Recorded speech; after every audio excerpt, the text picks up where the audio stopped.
नमस्कार, मैं हूं आपके साथ प्रदीप आजाद और इस खास पेशकश में आपका बहुत बहुत स्वागत है। कांग्रेस की मजबूती की कवायद, या यूं कहें कि आने वाले दिनों में हिंदुस्तान के जिन 9 राज्यों में विधानसभा चुनाव का ऐलान होना है, वहां पर कांग्रेस किस तरह से मजबूत हो, या अपनी एंट्री वहां पर मजबूती के तौर पर कराए, या यूं कहें कि वहां पर सरकार के लिए अपने रास्ते खोले, सरकार बनाने के लिए। और जाहिर सी बात है कि 24 से 26 फरवरी तक रायपुर में होने वाले कांग्रेस के अधिवेशन में शायद इन्हीं तमाम मुद्दों पर, इन्हीं तमाम बातों पर सब तरह से चर्चाएं होंगी कि आखिर किसको जिम्मेदारी दी जानी चाहिए और क्या प्लानिंग होनी चाहिए, कहानी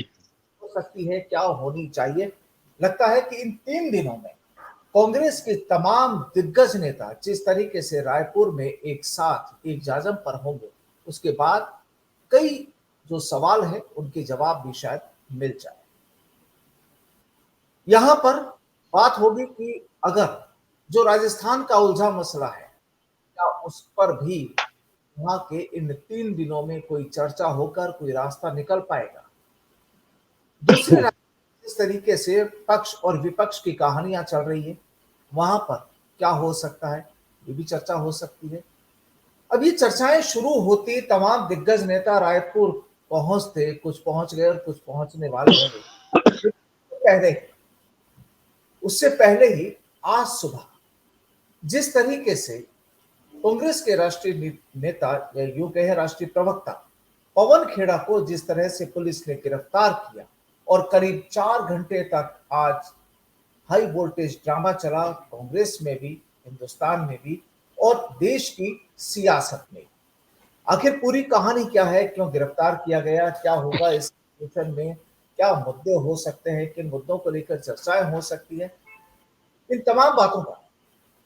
चर्चा होगी। चर्चा हम भी कर रहे हैं और आज की चर्चा में आज हमारे साथ जुड़े हैं सुरेश चौधरी साहब, कांग्रेस के वरिष्ठ नेता। चौधरी साहब, कल से जो आगाज होने वाला है कांग्रेस के इस अधिवेशन का, क्या कहानी है इस अधिवेशन के पीछे की, क्यों हो रहा है, क्या मुद्दे यहाँ पर सामने आ सकते हैं, क्या सवाल आप यहाँ पर मिल पाएंगे। और सबसे पहली बात, जिस तरीके से आज सुबह पवन खेड़ा को गिरफ्तार किया गया, इन तमाम मुद्दों पर आपकी टिप्पणी। प्रदीप जी, कांग्रेस का जब इलेक्शन होते हैं, नया राष्ट्रीय अध्यक्ष चुना जाता है, उसके बाद में हमारी परंपरा है कि हम एक पूर्ण महाधिवेशन करते हैं। उस महाधिवेशन में हम हमारी पार्टी के अखिल भारतीय कांग्रेस कमेटी के सदस्य, प्रदेश कांग्रेस कमेटी के सदस्य सबको बुलाते हैं और उसमें हम चाहे राजनीतिक प्रस्ताव हो, चाहे आर्थिक प्रस्ताव हो, चाहे देश के लिए जो भी ज्वलंत मुद्दे हैं, उनके हम हमारे प्रस्ताव पारित करते हैं और सीडब्ल्यूसी का और 12 महामंत्रियों का चुनाव हम अधिवेशन के अंदर करते हैं। यह अधिवेशन कई संदर्भ में महत्वपूर्ण है। नंबर 1 कि देश की जो हालात बन रहे हैं इस टाइम पे, देश में जो एक राज चल रहा है, वो राज न होके कुछ लोगों का 2 लोगों तक सीमित और 2 व्यापारियों तक सीमित होके एक राजशाही का सा जो सिस्टम बन गया। आज सुबह ही देखने को मिला कि रायपुर पवन खेड़ा जी तमाम नेताओं के साथ जा रहे थे, हमारी पार्टी के वो नेशनल प्रवक्ता हैं, और उनको रिपोर्ट दर्ज करके प्रधानमंत्री जी के ऊपर की हुई टिप्पणियों का हवाला देके, मैं ये नहीं कहता कि भारत की पुलिस, दिल्ली की पुलिस, आसाम की पुलिस या जो भी सुरक्षा से जुड़ी हुई संस्थाएं हैं, कानून के अंदर अगर पवन खेड़ा जी ने कोई गलती की है, देश के प्रधानमंत्री जी के लिए जो शब्द नहीं कहने चाहिए, ऐसे शब्दों का अगर इस्तेमाल किया है, तो मैं सारी बातों को दरकिनार करते हुए मैं एक बात आज रखना चाहता हूं कि क्या उन सब बातों का पवन खेड़ा जी को एयरपोर्ट पे जब रवाना हो रहे रायपुर पे, क्या यही समय था? वो कल भी कर सकते थे, 5 दिन पहले भी कर सकते थे, 5 दिन बाद में भी कर सकते थे। ऐसी तो कोई स्थिति नहीं थी कि जिससे कि कोई लॉ एंड ऑर्डर बिगड़ रहा था, देश में कोई अराजकता की स्थिति हो रही थी, या कहीं पवन खेड़ा जी देश छोड़ के भाग रहे थे। तो इससे ये साबित होता है कि भारतीय जनता पार्टी के जो शासन कर रहे हैं, केंद्र में प्रधानमंत्री और जो तमाम नेता एक पार्टी के, मैं कहता हूं देश का प्रधानमंत्री बनने के बाद में वो कोई पार्टी का नेता नहीं होता, वो राष्ट्र का नेता और राष्ट्र की तमाम चीजों को, चाहे वो सुरक्षा की दृष्टि से हो, आंतरिक सुरक्षा की दृष्टि हो, तमाम पॉलिटिकल पार्टियां हो, तमाम प्रजातंत्र के अंदर आने वाले तमाम या स्वतंत्र संस्थाएं, सब पे प्रधानमंत्री को एक निष्पक्ष होके, और एक स्वच्छ परंपरा थी इस देश में कि सब, आज मैं कह रहा हूं बीजेपी का अधिवेशन हो रहा है, यह राज कोई स्थायी नहीं है, राज तो आता और जाता है। 55 साल कांग्रेस ने भी देश में राज किया है, तमाम राज्यों में राज किया है, और कांग्रेस का तो ऐसे समय रहा है कि पूरे भारत में राज रहा है, तमाम राज्यों में कांग्रेस का राज, केंद्र में कांग्रेस राज, और लंबे समय रहा है। लेकिन किसी भी पॉलिटिकल पार्टी को इस रूप में दबाना, उस पे ईडी के द्वारा छापे डलवाना, वो भी अधिवेशन के 5 दिन पहले डलवाना, तमाम नेताओं के, अधिकारियों के छापे डलवाना, आप क्या सिद्ध करना चाहते हैं? मैं ये नहीं कहता कि आपको लगता है कि ऐसा काला धन छुपा रखा है। अरे तो भाई, ऐसे मतलब कांग्रेस और तमाम विरोधी दल ये तो धन छुपाते हैं, और बीजेपी ऐसी एक वॉशिंग मशीन में से निकल के वो पार्टी आ गई कि उनमें कोई एक भी नेता पूरे राष्ट्र में उसमें कोई भ्रष्टाचार नहीं कर रहे हैं, किसी के छापा नहीं निकल रहा है। तो ऐसी प्रजातंत्र में, ऐसी चाहे स्वतंत्र संस्थाएं हो, चाहे राजनीतिक दल हो, चाहे राजनीतिक दलों के कार्यकर्ता नेता हो, ये एक अच्छी परंपरा नहीं है राष्ट्र में। राष्ट्र में कभी ऐसा, ये अपने हिंदुस्तान में अभी कैसा ऐसा रवैया कभी रहा नहीं। अपने ही पड़ोस में पाकिस्तान है, उसमें आजाद होने के बाद में मिलिट्री शासन ज्यादा रहा है, और प्रधानमंत्री के रूप में, राष्ट्रपति के रूप में चुने हुए नेताओं ने राज कम किया है। तो ऐसी जो परंपरा आज भारत में डल रही है, ये देश हित में नहीं है, देश के लिए ठीक नहीं है। तो मैं ये कहना चाहूंगा कि खैर, कोर्ट न्यायपालिका में हमें पूर्ण, कांग्रेस को आज से नहीं, हमेशा से, जब से इस पार्टी का आजादी के पहले से जब से गठन हुआ है, हम न्यायपालिका पे विश्वास करने वालों लोगों की जमात हैं। तो इसलिए न्यायपालिका ने जमानत भी दे दी। वो पवन खेड़ा जी वहां अधिवेशन में रायपुर पहुंचेंगे भी, और हमारे चिंतन और मंथन में वो शरीक रहेंगे। अब मैं ये कहता हूं कि इन परंपराओं को जो तोड़ी जा रही हैं, इस 14 के बाद में, प्रदीप जी, मैं कहूंगा कि, मैं ये कहूं कि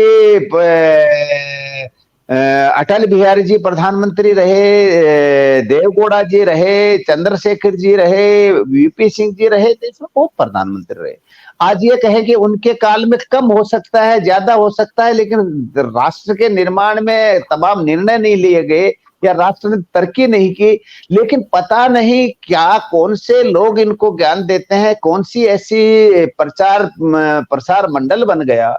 कि जो इस राष्ट्र में हुआ है वो 14 के बाद में हुआ है। 14 से पहले तो यहाँ लुटेरों का शासन था, लोग लूट के पता नहीं कहां ले जा रहे थे, लेकिन 14 के बाद में आज इनको 9 वर्ष राज करते हो गए। भाई, इस राष्ट्र में जिस व्यक्ति ने कोई गलती की है, जिस राजनेता ने गलती की है, जिस राजनीतिक पार्टी ने कोई काला धन किया है, धन कानून और सिस्टम के अलावा कोई धन है, तो आप वो काला धन निकाले ना भाई, उनको जेल में डाले ना भाई। आप झूठे प्रचार कर रहे हो, दिखावा कर रहे हो, मीडिया को माध्यम बना रखा है, मीडिया की साथ गिराने पे आप लग रहे हो, स्वतंत्र संस्थाओं को आप दमन करने का काम कर रहे हो। तो ये राष्ट्र में ज्यादा दिन चलने नहीं है। राष्ट्र की जनता सब समझ रही है। और धर्म और राजनीति ये एक नहीं होता है। धर्म एक आस्था है, धर्म एक परंपरा है, धर्म एक हमें पीढ़ियों से मिले हुए संस्कार है। उस राष्ट्र में अनेकों धर्म है, ये सब धर्मों से एक महान राष्ट्र बना है। इसमें सदियों से, जब से अपन होश संभाले हैं, 2-2.5 हजार वर्ष से यहाँ सब धर्मों का आदर और मान और सम्मान चलता रहा है। और ये तो वो राष्ट्र है भाई जहाँ राम की मर्यादा है, कृष्ण का कर्म है, दुर्गा की शक्ति है। तो आप जिनको मान लो, ये तो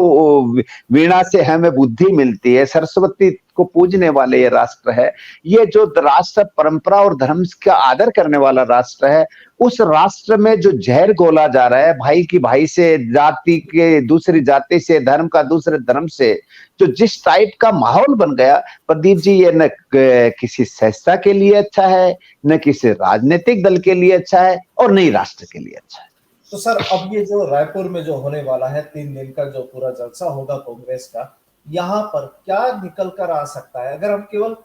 बात करें, मान लीजिए राजस्थान के मुद्दे को लेकर भी बात करें, तो क्या लगता है कुछ चर्चा वहां पर होगी? क्योंकि तमाम राजस्थान के लीडर्स भी वहां पर रहेंगे, सीनियर लीडर्स भी वहां पर रहेंगे, क्या कुछ उम्मीदें लगती है?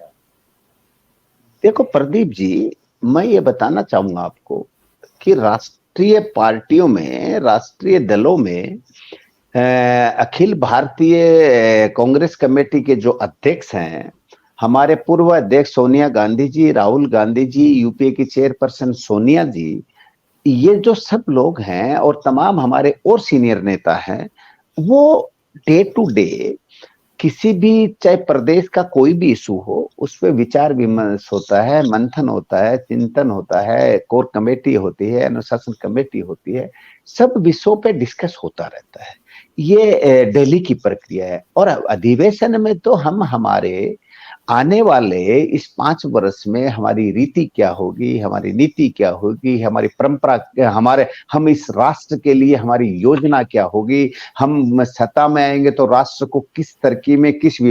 राष्ट्र की विभूति के लिए क्या काम करेंगे, इन तमाम विषय पे, चाहे राजनीतिक हो, चाहे सामाजिक हो, चाहे आर्थिक हो, चाहे राष्ट्र के उत्थान के लिए कोई बात हो, राष्ट्र की एकता और अखंडता की कोई बात हो, तो इस राष्ट्र की विभूति और खुशहाली के लिए हमारे तमाम विषय पे चर्चा होगी, तमाम नेता अपने स्पीच देंगे, और हम इसमें अलग अलग समय पे अलग अलग प्रस्ताव पारित करते रहते हैं। तो ये सब 3 दिन में आपको देखने को मिलेगा। और सभी राज्यों में आने वाले समय में, क्योंकि ये 2023 का है, इसमें लगभग 9 राज्यों में चुनाव होने हैं। त्रिपुरा है, नागालैंड है, मेघालय है, कर्नाटक, राजस्थान, मध्य प्रदेश, छत्तीसगढ़, तेलंगाना, मिजोरम। तो इन तमाम राज्यों के ऊपर हमारी पॉलिटिकल मीटिंगें होंगी। इनमें हमें हमारी क्या नीति अपनानी है, क्या हमारी रणनीति होगी, किस रणनीति के तहत, किस योजना के तहत हम चुनाव लड़ेंगे, तो सब पे विचार विमर्श होगा। और हम मांग करेंगे कि जम्मू कश्मीर को, जब आपने धारा 370 खत्म करने की बात कर दी, आपने वहां सारी बातें कर रहे हैं, आप कह रहे हैं अमन चैन की गंगा बह रही है, वो सारी बातें हम स्वीकार करते हैं। भाई सब कुछ शांत हो गया, सब कुछ ठीक है, तो आप वहां के चुनाव करवाइए, वहां पे प्रजातंत्र स्थापित करिए, राष्ट्रपति शासन हटाइए, और वहां पे चुनाव करा के वहां के जो प्रदेश के लोग हैं, उनकी जनता का राज हो, वो स्थापित कीजिए। ये जो यानी 3 दिन में काफी कुछ, एक तो खास तौर पर जो 9 राज्यों में विधानसभा चुनाव होने वाले हैं, इनकी तैयारियों को लेकर भी इसमें मंथन होगा, ये आप कह रहे हैं? बिल्कुल होगा। देखो, महाधिवेशन होते हैं तो हमारी पार्टी के, जब चाहे कोई हमारे संविधान में कोई अमेंडमेंट करना हो, हमारी पॉलिसी में कोई अमेंडमेंट करना हो, हमारे मतलब हकीकत यह है कि कांग्रेस में जो भी निर्णय होते हैं, सामूहिक निर्णय होते हैं, कोई चेंजेस होते हैं, तो यह महाधिवेशन के माध्यम से होते हैं। और महाधिवेशन में हम जिस कमेटी को बना के या सीडब्ल्यूसी को अधिकार देते हैं, हमारे राष्ट्रीय अध्यक्ष को हम इस महाधिवेशन में प्रस्ताव पारित करके अधिकार देते हैं, उनको निर्णय करने का अधिकार देते हैं, तो तमाम लेवल पे हमारे पार्टी का इंटरनल अधिवेशन चलता है। और इसमें आप ये मान के चले, ऐसे जेड तक तमाम विषयों पे चर्चा होती है। सर, राजस्थान में भी चूंकि इस साल के आखिर में चुनाव होने वाले हैं, आप कह रहे हैं कि चर्चाएं वहां पर इन चुनावों को लेकर, जिन राज्यों में चुनाव है उनको लेकर भी वहां पर चर्चाएं होंगी। क्या लगता है कि या तो अधिवेशन में या अधिवेशन के बाहर, जब तमाम नेता मौजूद रहेंगे एक ही जगह पर, तो राजस्थान का जो मुद्दा अभी तक जो उलझा हुआ है, क्या लगता है कि इस पर भी कोई चर्चा होगी या होनी चाहिए? देखो प्रदीप जी, मैं इस विषय में मैं पहले आपके चैनल पे कई बार मैं बोल चुका कि राजस्थान का जो 25 तारीख का इशू है, जी। उस इशू में 3 लोगों को दोषी माना गया। अब मेरी मान्यता है कि वो दोषी हैं या नहीं है। नहीं है तो उनको क्लीन चिट देना चाहिए, और अगर दोषी हैं तो बिल्कुल उनको सजा देनी चाहिए। और तमाम नेताओं को, चाहे मुख्यमंत्री जी हों, प्रदेश कांग्रेस कमेटी के अध्यक्ष गोविंद डोटासरा जी हों, सचिन पायलट जी हों, और भी हमारे तमाम सीनियर नेता हैं प्रदेश लेवल के, देश लेवल के, उनको सबको बैठ के, और अर्जुन की ने जैसे आंख, वो कहते हैं ना, अर्जुन ने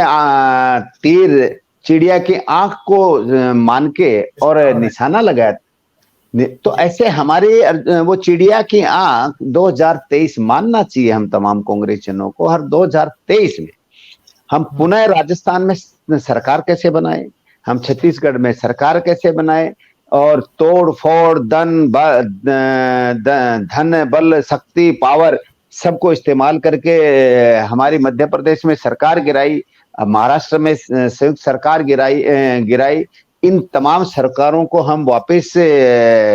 हासिल कैसे करें, उसके लिए एक सभी कांग्रेस जनों को लगना चाहिए। और देखो, मेरी एक ऐसी मान्यता है, वो मेरी व्यक्तिगत है, कि कोई भी संगठन हो, कोई भी संस्था हो, कोई भी परिवार हो, कोई भी मोहल्ला हो, कोई भी देश हो, कोई भी राष्ट्र हो, अनुशासन से चलता है। अनुशासन उसकी प्रथम शक्ति किरण जो भी कहें वो होना चाहिए। अगर अनुशासन नहीं रहेगा दल में, तो स्वाभाविक बात है कि दल कैसे चलेगा, पार्टी कैसे चलेगी। तो इन तमाम लेवल पे मैं ये कहता हूं कि बहुत चिंतन वाले, बहुत तजुर्बेकार, बहुत उम्र दराज और बहुत युवा, सभी का समावेश हमारी पार्टी में है, और उचित समय पे उचित निर्णय होगा, होना भी चाहिए और करना भी चाहिए। तो लगता है कि कुछ उम्मीद की जाए कि इन 3 दिनों में कुछ न कुछ परिणाम निकल कर आ सकते हैं, या नहीं नहीं उसके नहीं, निकल कर आ सकते हैं? महाधिवेशन होता है, उसका ये स्टेट के ऐसे जो इशू होते हैं, ये इशू महाधिवेशन के अंदर, क्योंकि नहीं, ये इशू तो अधिवेशन है। में नहीं, अधिवेशन से बाहर बैठ के भी अगर दे, डायरेक्शंस तो दिए दे, जा सकते हैं, जब दे, तमाम दे, दे, लीडर्स वहां दे, पर हों। देखो प्रदीप जी, ये हमारी पार्टी का, वैसे तो पब्लिक डोमेन में आने के बाद में वो कोई व्यक्तिगत या दल हमारी इंटरनल बात नहीं रह जाती है, क्योंकि पब्लिक डोमेन में ये इशू बहुत बार बार आ गया। लेकिन मैं ये मानता हूं कि जल्दी ही अधिवेशन के बाद या अधिवेशन के बीच या अधिवेशन का आज का भी दिन पड़ा है, हमेशा आदमी को आशान्वित रहना चाहिए, पॉजिटिव रहना चाहिए और सकारात्मक सोच रखना चाहिए। मैं ये मानता हूं कि जो इस पार्टी के सूत्रधार है, पार्टी के स्तंभ हैं, पार्टी की जैसे आपने सुना राहुल जी ने कहा कि भाई एसेट्स, सचिन, अशोक गहलोत जी और सचिन पायलट जी हमारी कांग्रेस के, राजस्थान के, देश के एसेट्स हैं। तो मैं ये मानता हूं कि तमाम नेताओं के झानम में, तमाम नेताओं के दिमाग में, तमाम नेताओं की सोच में, राजस्थान हो चाहे और प्रदेश के ऐसे इशू हो, वो सब इशू ध्यान में है, और जल्द ही उनपे जो भी निर्णय होना है, क्योंकि इसमें अनुशासन कमेटी की रिपोर्ट आ गई, राष्ट्रीय अध्यक्ष जी के पास पहुंच गई, तो जो भी विचार विमर्श करके इसका जो भी करना है वो जल्द होने की संभावना रखता हूं। यानी एक उम्मीद की जा सकती है कि राजस्थान की कांग्रेस में जो कहानी चल रही है, अब कम से कम उसका पटाक्षेप हो जाए, चाहे वो 26 तारीख के बाद हो, क्योंकि तमाम नेता जब एक जगह पर मौजूद होंगे, ठीक है, राष्ट्रीय अधिवेशन के इस मंच पर निर्णय हो ना हो, लेकिन डायरेक्शंस और ये जो तमाम चीजें हैं, ये कम से कम वहां पर, क्योंकि सभी लोग वहां पर मौजूद होंगे, अशोक गहलोत भी वहां होंगे, सचिन पायलट भी वहां होंगे, रंधावा भी वहां होंगे, राहुल गांधी भी वहां पर होंगे, तमाम सीनियर सीनियर जितने भी लीडर्स हैं सब होंगे। तो एक उम्मीद की जा सकती है कि हाँ, क्योंकि कांग्रेस के तमाम नेता बार बार इसी चीज को रिपीट कर रहे हैं कि इस बार कांग्रेस को किसी भी तरह से राजस्थान में दोहराना है, वापस कांग्रेस की सरकार बनानी है। लेकिन सर एक बड़ा सवाल केवल यही हो जाता है कि जब हाथ से हाथ ना मिले, दिल से दिल ना मिले, तो फिर जो यूनिटी वाली जो बात की जाती है या रिपीटेशन वाली बात की जाती है, वहां जरूर सवाल उठ जाता है। एक संक्षेप में छोटी सी टिप्पणी कर दें सर। नहीं, मैं इसमें ये कहूंगा, मेरा मेरा इसमें सीधा और स्पष्ट सोच है कि जिस नेता ने, जिस कार्यकर्ता ने, चाहे जिस रूप में काम किया है, जिस लेवल पे काम किया है, जो जिस लेवल पे मेहनत की है, जिस रूप में पार्टी के लिए संघर्ष किया है, पार्टी को चाहे खड़ा करने का, पॉलिटिकल शक्ति देने का, संगठनात्मक शक्ति देने का, वो जितने भी लोग जो काम करते हैं, उन संगठन के लोगों को, उन पार्टी में मेहनत करने वालों को, पार्टी में काम करने वाले लोगों को अगर दरकिनार किया जाएगा तो पार्टी में शक्ति नहीं आ सकती, पार्टी में एकजुटता नहीं आ सकती। इसलिए पार्टी के तमाम नेताओं को उस नेता को महत्व देना ही पड़ेगा कि जिसके पास, जिसने काम किया हो, पार्टी को के लिए एसेट्स बना हो, पार्टी के लिए, पार्टी को मजबूत करने का काम किया हो। अगर उससे हम दरकिनार करने की कोशिश करेंगे तो पार्टी कमजोर होगी। इसलिए मेरी ऐसी मान्यता है कि यह सब चीजों पे सकारात्मक सोच रखते हुए हाईकमान निर्णय करेगा, क्योंकि हाईकमान से कभी भी ये चीजें छुपती नहीं है कि किस व्यक्ति की कितनी बड़ी फॉलोइंग है, किस व्यक्ति का पार्टी के लिए कितना बड़ा समर्पण है, किस व्यक्ति ने पार्टी के लिए कितना काम किया है। ये चीजें जब आप लोगों के, पत्रकारों के पास ही आप हमारा रिकॉर्ड रखते हैं, हमारी सारी जानकारियां रखते हैं, तो हमारे पार्टी के शीर्ष नेतृत्व के पास ऐसी सूचनाएं नहीं हो, ये संभव होता नहीं है। इसलिए ऐसे जो भी विषय है, हमारी पार्टी का हाईकमान इस पे उचित समय पे उचित निर्णय, मैं लगता है कि उसका समय आ गया और वो जल्दी हो। चलिए, बहुत बहुत शुक्रिया चौधरी साहब, हमसे बातचीत के लिए आपका बहुत बहुत धन्यवाद, धन्यवाद, धन्यवाद।